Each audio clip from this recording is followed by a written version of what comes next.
What's going on, guys? Welcome to another episode of Smash JT. Sony just released on their PlayStation blog this morning pre-order information regarding the PlayStation VR2 that requires a PlayStation 5. In this video, I'm going to go through all the details that they unveil here, and then after that, I'm going to give my thoughts and opinions. JT.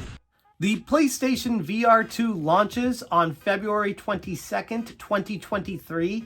Pre-orders for the PSVR2 headset, games, and PSVR2 Sense controller charging station are coming later this month. That is going to be available specifically on November 15th. You have to go to the PlayStation online store at direct.playstation.com.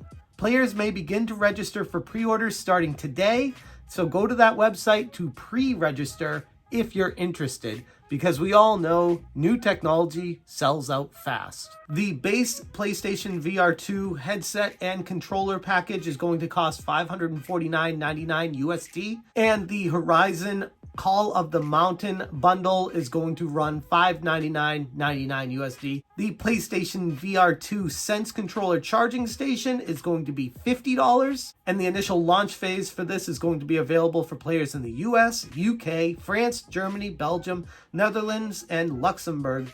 Some random spots, but okay, it's available in the US first. Great, I'm pumped about that. In other markets, PSVR2 will be sold at participating retailers, with pre-orders beginning on November 15th. Information will be provided through those participating local retailers in those regions.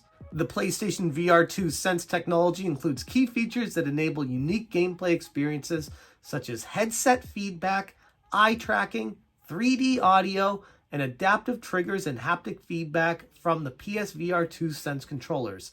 Together with compatible games, they will captivate players' senses and offer an incredibly deep feeling of immersion. Okay. So here's the specifications for the PSVR2. The display is OLED. Panel resolution is 2000 by 2040 per eye. Panel refresh rate 90 Hz, 120 Hz. Lens separation is adjustable. Field of view approximately 110 degrees. It goes through the sensors, cameras, 4 cameras for headset and controller tracking. Infrared camera for eye tracking per eye. Vibration on the headset. Communication with the PS5 via USB Type-C, and the audio is input built-in microphone output stereo headphone jack. And here are the specifications for the PlayStation VR2 Sense controllers with the buttons, the sensing, the tracking, the feedback. The port is USB-C, communication is via Bluetooth, and the battery is built-in lithium-ion rechargeable batteries. So that is all the information provided for the initial release launch of the PlayStation VR2. I've seen a ton of people online already bitching and moaning about the price, complaining that it's too much money in the US and even more and when it comes out in Canada and all these other things. And take a step back. $550, not that I'm going to try to justify a ridiculous price point by Sony, because it is a lot of money. But the way technology's been going with the chip shortage, the price of labor, overall worldwide inflation, the limited amount of these, PlayStation combined with raising the price of the PlayStation 5 because of all that, ultimately $550 to me is a fairly acceptable price. Am I gonna buy it day one?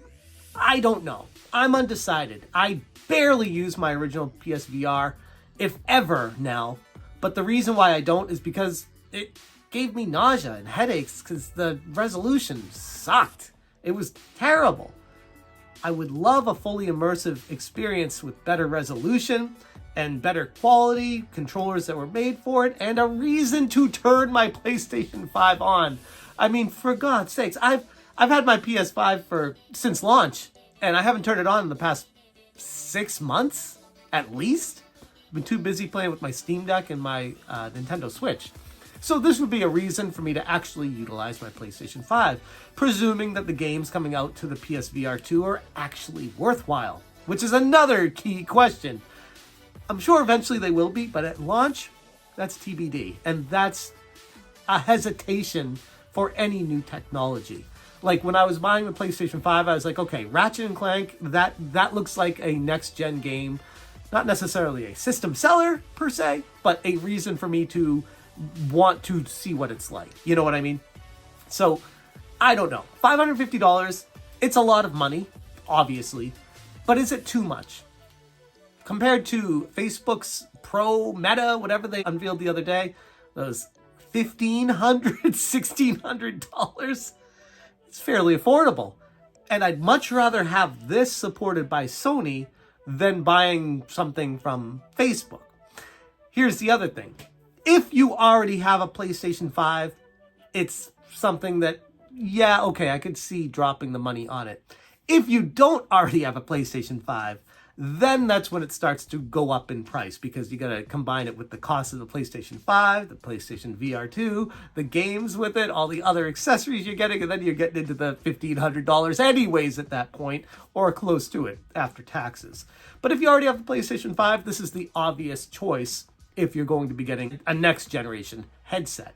I feel like VR is still in the realm of testing, though. I feel like we haven't reached the point where it is the next thing. It's still it will be the next thing. And who knows, maybe the PSVR2 is going to bridge that gap to get us there. But again, that's just a hope. There's no promises with new technology. So that's what we're looking at, a $550 price point for USD for the regular base set for the PlayStation VR2, and $600 for the Horizon Call of the Mountain bundle. And that's before taxes. And I'm living in California right now with almost 10% tax rate. We're looking at another, what is that, $60 on top of it. They're $55 we're saying on top of the price of the $600. So you're getting closer to around into $700. It's a lot of money. It is. But it's something that's going to definitely sell out immediately, at least the initial launch run of these, because that's how video games work these days. What's going to be interesting is the long term, the longevity of this. Is there going to be a demand for the PlayStation VR2 in the long run? Do people still want this? Is there going to be a killer app? Is there going to be a reason to get one? And that's what I keep going back to with this is, I don't know. At this point, I don't know. I really don't. I would jump all over this definitely day one if they had a mode where it could go into PlayStation VR headset where you could play the original PSVR games on it, where you'd already have a whole library of games, which I already have up there, that I never really played because of the resolution. It would be great if they were to have made a mode where it was able to use the old VR joysticks and set it back into that. But they didn't.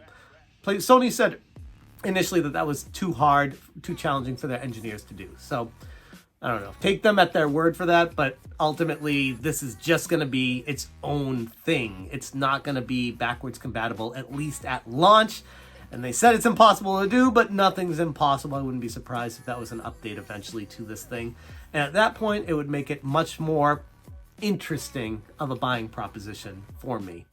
That's where I'm at with the PlayStation VR2. This is the initial launch information. If you are interested in getting one of these, highly recommend following Jake Randall on Twitter and subscribing to him on YouTube. He's going to be doing live streams and working through trying to get these. And, you know, it's fun. It's fun trying to get a new console. I remember when the PlayStation 5 came out, it was a lot of work. It was a lot of reloading pages, but it was exciting too. So anytime there's a new launch of a console, you get that feeling again. So that is the PlayStation VR2 and my thoughts on it. I'd be interested to hear what you guys think about this. Is the PSVR 2 worthwhile to you? And I don't want to just hear, no, it's too much money, screw it. Like, if you have a PlayStation 5, is it going to be a worthwhile proposition to you? If you are planning on getting a PS5, would you someday be interested in the PSVR 2?